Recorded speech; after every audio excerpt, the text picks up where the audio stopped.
안녕하세요. 넘파이를 활용한 데이터 처리를 주제로 강의를 진행할 강신심입니다.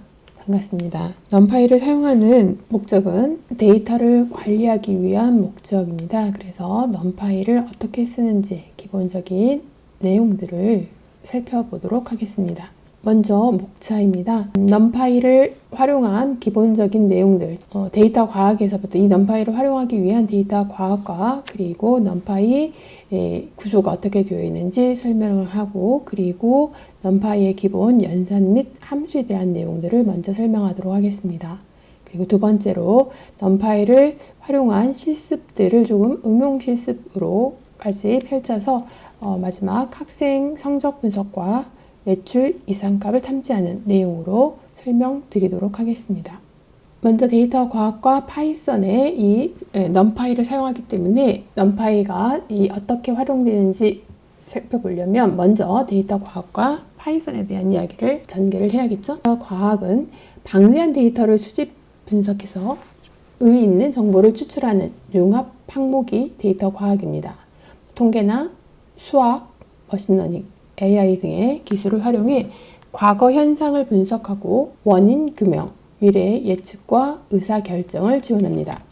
데이터 분석의 프로세스로 우리가 일반적으로 문제를 찾아서 찾아진 문제에 대한 데이터를 수집하고, 그리고 수집된 데이터를 전처리 후에 분석, 모델링을 하고, 그리고 마지막 시각화, 즉 해석과 시각화 후에 문제 해결 방법들을 다시 논의를 하는 이런 과정을 반복하는 이 과정이 데이터 분석 프로세스입니다. 이 과정에서 파이썬에 있는 넘파이를 이용해서 다양한 문제 처리, 즉 전처리 과정 중에 넘파이를 사용하게 됩니다. 활용하는 다양한 커뮤니티를 지원하고 있고요. 범용이면서 웹, 데이터 분석, AI, 자동화 등의 이 파이썬이 활용이 됩니다. 파이썬의 주요 라이브러리는 넘파이와 판다스, 매플로립, 사이클런 등이 있는데요.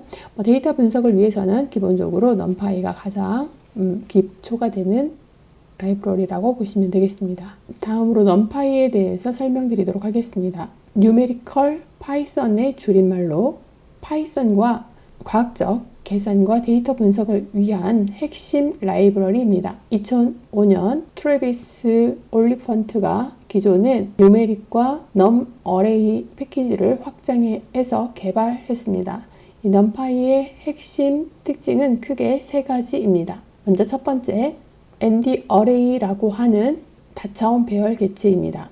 이는 동일한 데이터 타입만 담을 수 있는 고정 크기 배열로 다양한 차원으로 구성될 수 있습니다. 1, 2, 3, 4차원 등등등 이렇게 구조를 지원하고 있고요. 두 번째로는 벡터화 연산을 지원합니다. 이는 for 루프 없이도 배열 전체에 연산을 적용할 수 있어 코드가 간결해지고 속도를 빠르게 향상시킬 수 있습니다. 세 번째로는 연속 메모리 구조를 사용합니다. 데이터가 메모리에 연속적으로 저장되어 캐시 지역성을 활용해 접근 속도가 빨라지는 특징이 있습니다. 다음으로 왜 넘파이가 필요한지 설명드리도록 하겠습니다. 기존의 파이썬 파이썬의 리스트로도 수치 계산이 가능하지만 이 대용량의 데이터를 다룰 때 이 넘파이 벡터화 연산은 수십에서 수백 배 빠른 성능을 보여줍니다. 또한 메모리 사용이 효율적이고 다양한 수학, 통계 함수가 내장되어 있어 편리합니다. 특히 판다스, 매플로립, 사이파이 등 데이터 과학 생태계에 기반이 되는 표준 라이브러리로 자리 잡고 있기 때문에 아래 예시 코드에서 보듯이 동일한 연산도 이 넘파이를 사용하면 훨씬 간결하고 직관적으로 표현할 수 있습니다. 아래 보시면 일반적인 리스트로 연산할 때보다 이 넘파이로 계산할 때 좀 더 빠르게 직관적으로 연산을 처리할 수 있는 걸 볼 수 있습니다. 다음은 넘파이와 파이썬의 리스트의 비교표를 보시도록 하겠습니다. 기본적으로는 자료형을 보시면 넘파이의 배열은 단일 데이터 타입만을 저장 가능합니다. 일반적으로 파이썬의 리스트는 다양한 타입의 데이터들을 혼합해서 저장 가능합니다. 그런데 이 numpy는 단일 타입만 적용하기 때문에 빠르게 데이터를 처리할 수 있습니다. 메모리 구조도 보시면 연속적인 메모리에 저장하기 때문에 밀집해서 저장을 할 수 있고요. 파이썬의 리스트는 포인터 배열을 참조하기 때문에 분산해서 저장이 됩니다. 연산 방식도 마찬가지로 벡터화된 연산을 처리하기 때문에 numpy가 훨씬 빠르게 연산이 됩니다. 또한 브로드캐스팅이 지원되기 때문에 차원 자동 맞춤이 됩니다. 다시 말해서 데이터들을 연결을 나누어서 연산을 처리하기 때문에 빠르게 데이터를 처리할 수 있습니다. 당연히 파이썬의 리스트는 브로드캐스팅 기능이 지원되지 않고 직접 구현을 해야 합니다. 뒤에서 실습으로 확인해 보도록 하겠습니다. 고급 기능으로 선형대수, 통계함수, 난수 생성 등을 활용할 수 있고 파이썬 리스트는 제한적으로 하기 때문에 별도로 구현을 해야 합니다. numpy를 활용하는 목적으로는 대규모 수치 계산과 데이터 분석에 주로 쓰이고 파이썬 리스트도 일반적인 데이터 처리나 저장에 주로 사용이 됩니다. 두 가지 차이점들을 살펴보았습니다. 다음으로는 numpy의 환경 설정 방법을 설명드리도록 하겠습니다. 윈도우 로컬 환경에서부터 시작해 보도록 하겠습니다. 먼저 numpy를 사용하기 위해서는 파이썬이 필수로 설치되어야 하고 그리고 기본적인 환경 출발은 가상 환경을 생성하고 그 상태에서 numpy 그리고 주피터 노트북을 설치하고 주피터 노트북을 실행하는 과정을 오른쪽과 같이 실습 내용 순서대로 지시를 하였습니다. 기본적으로는 파이썬이 설치되어 있으면 파이썬의 버전을 설치하는 명령인데요. 요거는 우리가 윈도우 환경이기 때문에 cmd라고 하는 환경에서 즉 보스 프롬프트 환경에서 각각 명령어들을 실행을 해주시면 되겠습니다. 가상 환경을 생성하는 명령어는 파이썬 안에 들어있기 때문에 가상 즉 virtual environment 환경으로 명령을 진행해서 가상 환경을 생성하고 그리고 그 가상 환경으로 이동하면 되겠습니다.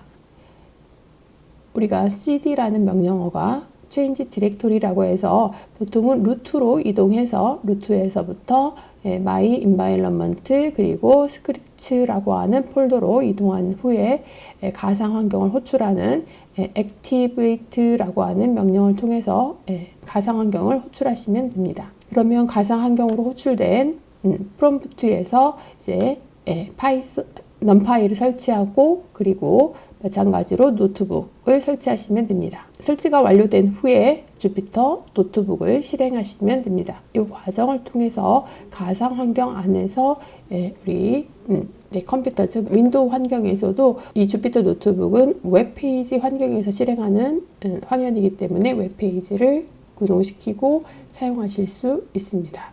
다음으로는 구글 콜앱을 활용하는 방법을 보도록 하겠습니다. 구글 계정만 있으면 누구나 콜앱 사이트에 접속해서 새로운 노트북을 생성하고 그리고 numpy를 사용할 수 있습니다.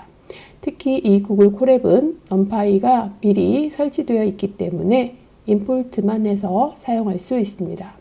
아래 예시 보시면 콜앱을 실행하셨다면 기본적으로는 셀 단위로 커서가 위치하고 거기에 import numpy as np 이와 같이 임포트하는 명령만 호출하시고 바로 버전도 확인하실 수 있고 간단한 배열을 생성해서 활용을 할 수 있습니다.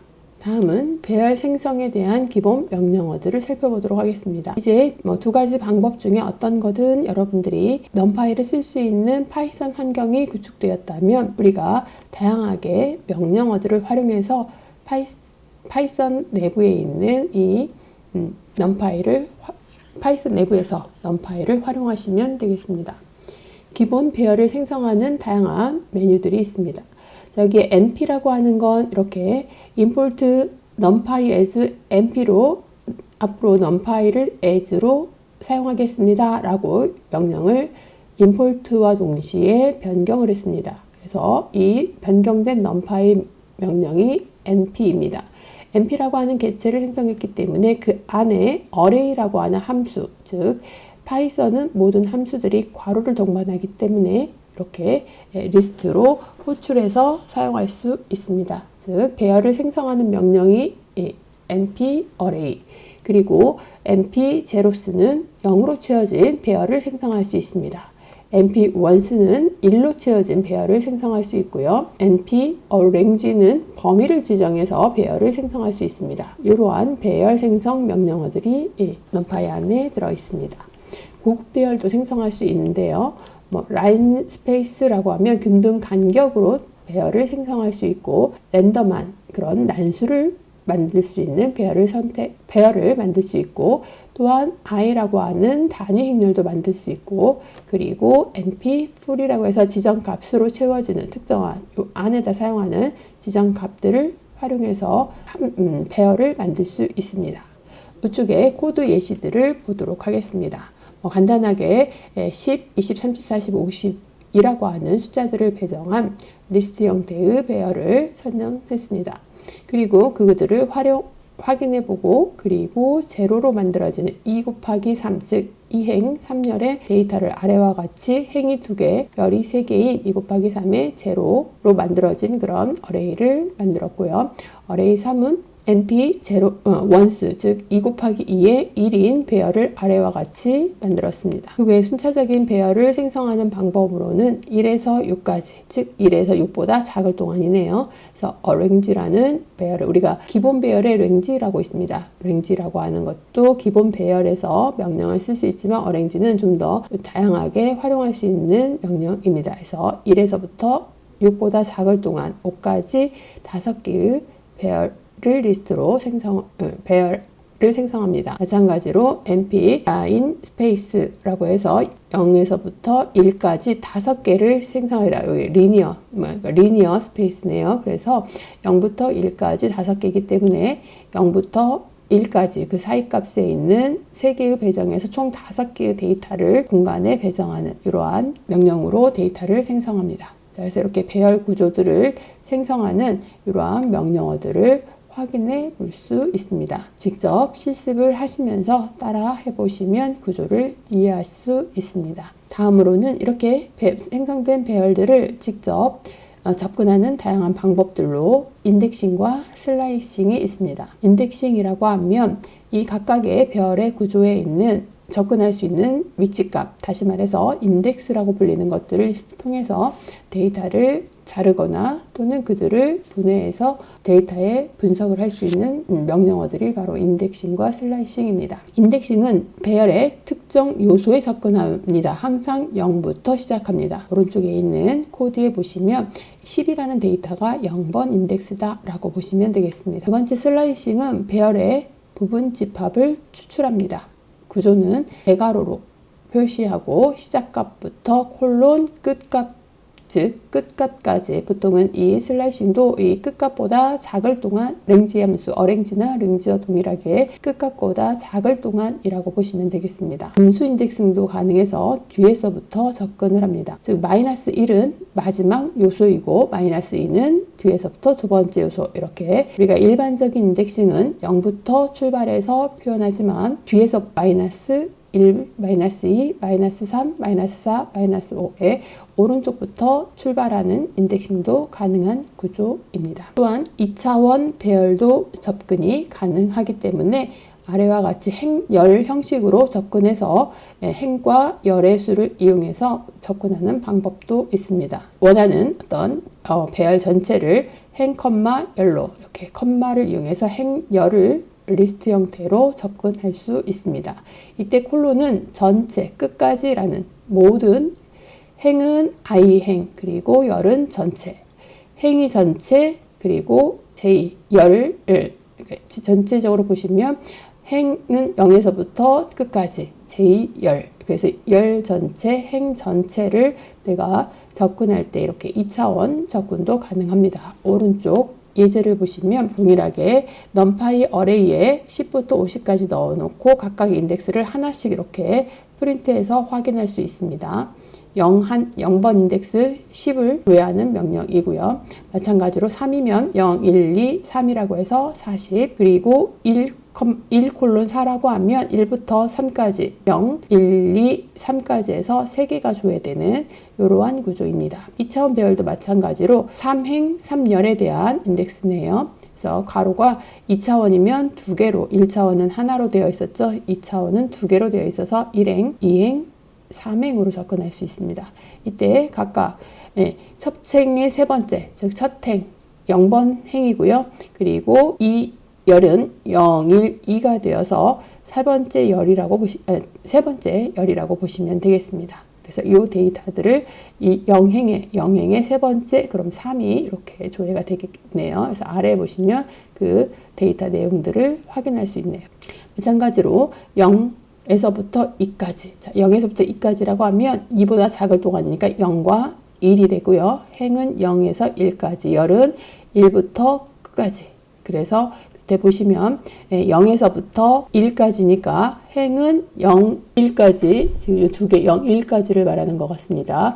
그리고 행은 1에서부터 끝까지이기 때문에 0, 1에서부터 끝까지 2, 3이 되고요. 2, 3, 그리고 아래에는 5, 6 이렇게 행과 열 이렇게 나오는 걸 볼 수 있습니다. 2, 3, 5, 6. 마지막에 행은 전체가 나오고 열은 0열만 나오게 되네요. 그죠? 밑에 보시면 행은 전체, 그다음에 행은 전체, 열은 0열. 그러니까 1, 4, 7이 되겠죠. 1, 4, 7. 이렇게 1, 4, 7 첫 번째 행, 열은 전체. 이렇게 보시면 되겠습니다. 그래서 0열 전체. 이 행은 첫 번째 1, 4, 7 이렇게 해서 하나의 데이터로 출력되는 걸 볼 수 있습니다. 자, 이렇게 해서 접근하는 방법들도 한번 살펴보았습니다. 다음으로는 뷰와 복사본에 대한 설명을 드리도록 하겠습니다. 뷰는 원본 배열과 메모리를 공유하는 그런 명령으로 슬라이싱으로 생성된 배열은 기본적으로 뷰라고 표현합니다. 우리가 뷰는 실제 있는 데이터를 가지고 조회된, 다시 말해서 가상의 테이블 또는 가상의 데이터로 보시면 됩니다.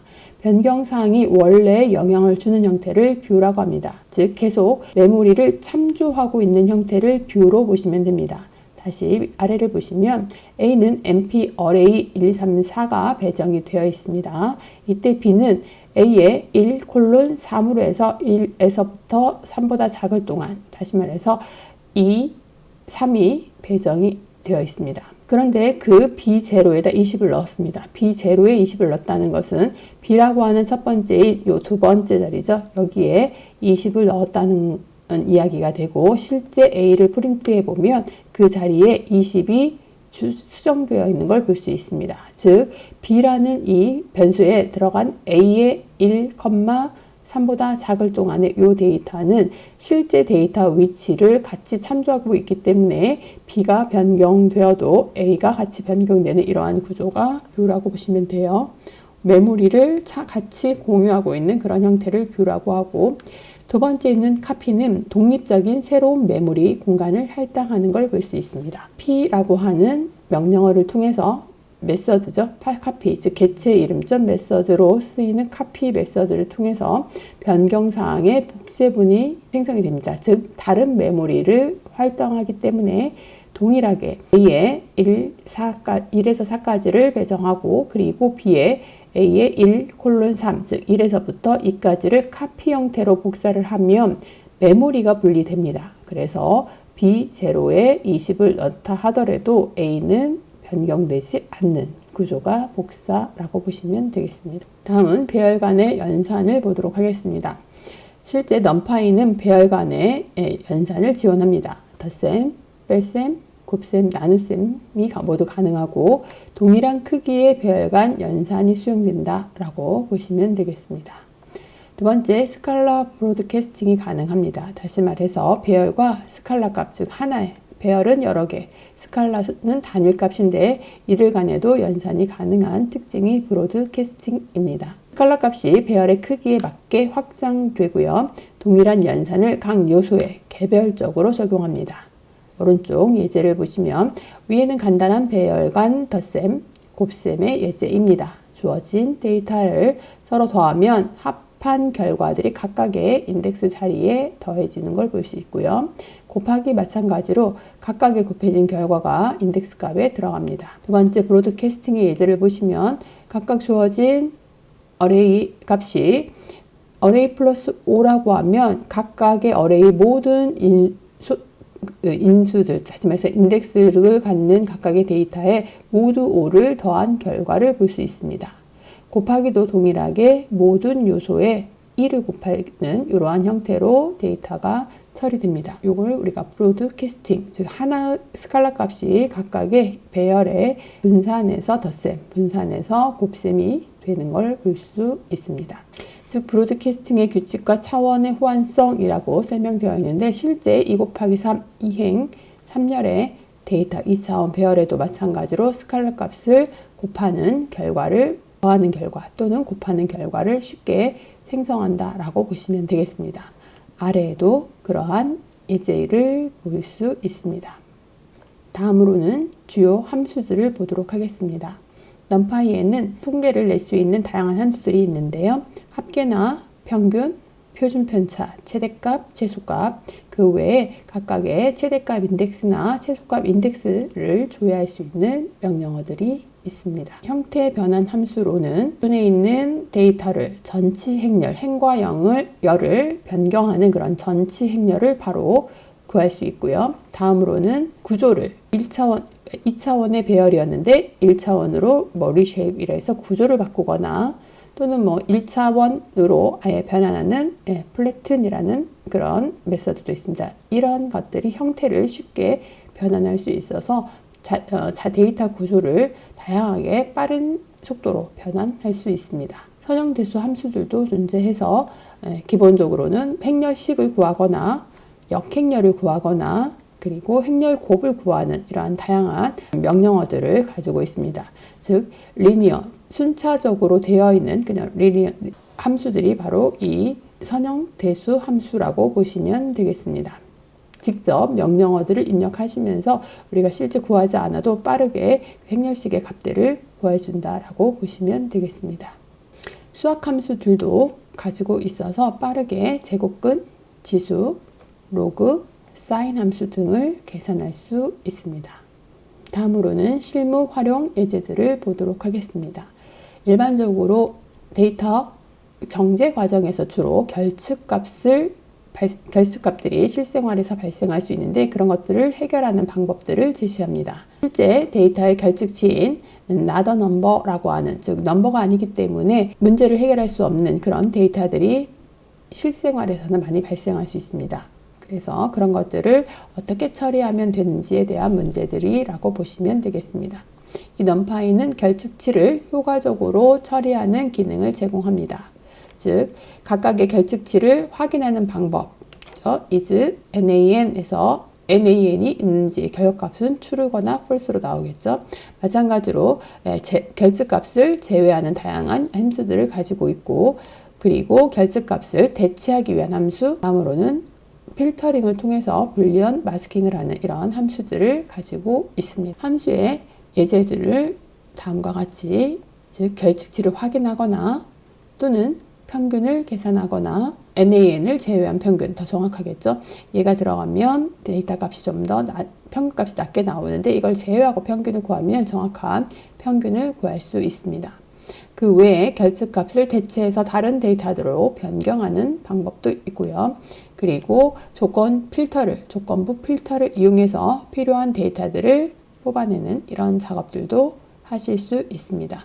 마찬가지로 실습을 따라 하시면서 결과를 확인해 보시기 바랍니다. 이제 두 번째 실무 활용 통계 집계로 넘어가 보도록 하겠습니다. 매출 데이터를 분석하기 위해서 비즈니스 분야에 많이 사용이 되는데 즉 어떤 데이터에 대한 성과를 분석하거나 이런 걸 할 때 이 numpy는 간단한 코드 몇 줄로도 데이터들을 빠르게 집계하고 분석할 수 있습니다.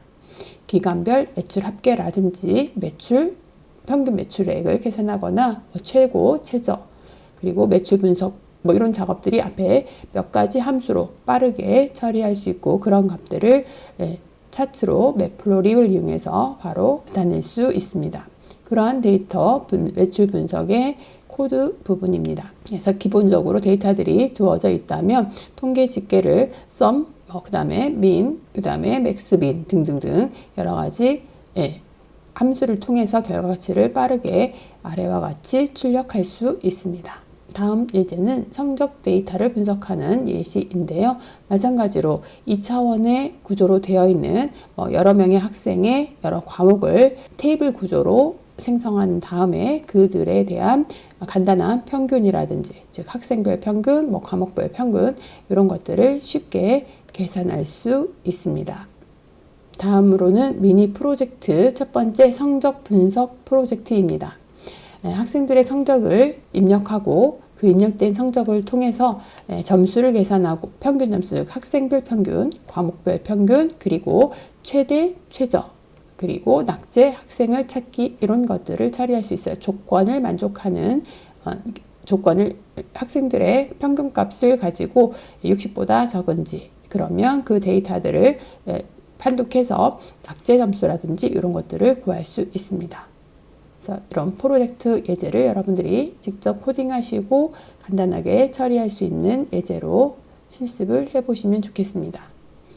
그래서 그 학생 데이터를 시각화해서 테이블로 표시한다면 어떤 학생이 낙제가 되었는지 이렇게 표현할 수 있습니다.